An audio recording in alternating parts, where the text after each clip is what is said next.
Today on Tackle Your Time Tuesday, we're going to talk about the great nemesis of productivity, and that's procrastination. And I'm going to teach you a technique called speed dating your tasks that can help you solve it.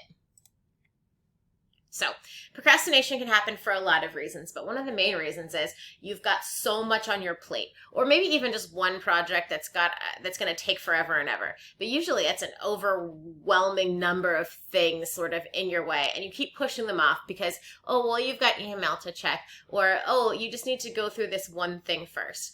When that happens, there might be a task that feels like too big a commitment that you don't want to jump into right now. And so it keeps getting put on the back burner, even though it's particularly important. So if you're afraid of facing commitment, I'm going to suggest speed dating as a solution to the problem. In order to speed date your tasks, you only need two things. The first is a list of 3 to 5 things that you're procrastinating. You could do more or less, but I think 3 to 5 is the sweet spot here. This is where I'd like to give you a fancy technology tool to help you have a great list. There are a million list apps out there. Todoist is my favorite. You could also use Google Keep. But in this particular case, you really only need to have these 3 to 5 things written down in front of you, so a Post-it note is great. You also need a timer. Again, simplicity is key, so I'm not going to recommend a beautiful fancy timer or Chrome extension or anything. I'm just going to say an egg timer, or the timer on your phone is going to be a big winner here.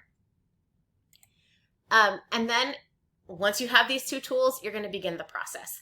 And you're going to take your egg timer or your phone timer, and you're going to set it for 5 minutes. And for those 5 minutes, no more, no less, you are going to work on the first task on your list.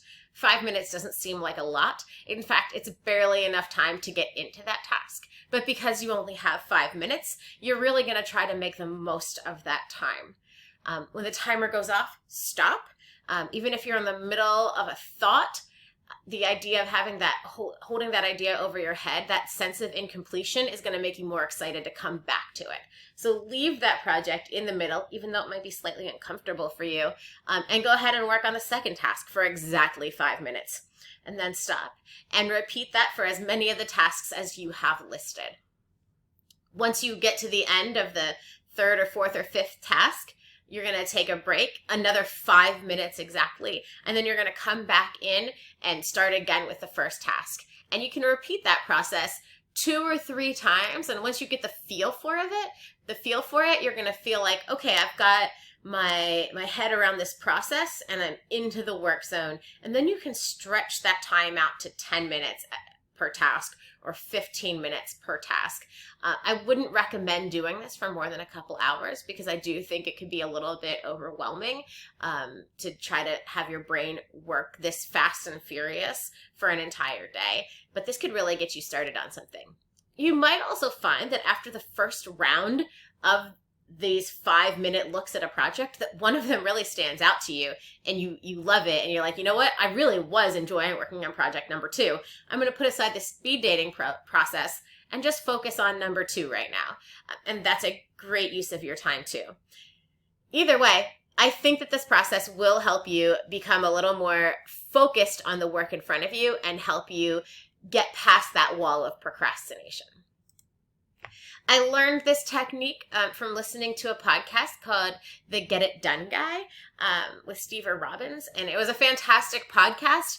And then he decided he didn't want to do it anymore after hundreds and hundreds of episodes. And the show was taken over by a new host, and now it's called Modern Mentor.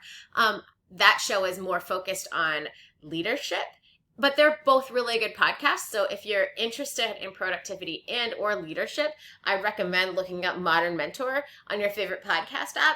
And if you are more focused on the productivity tips like the speed dating your task, you can go back into the older episodes and look for the Get It Done Guy episodes.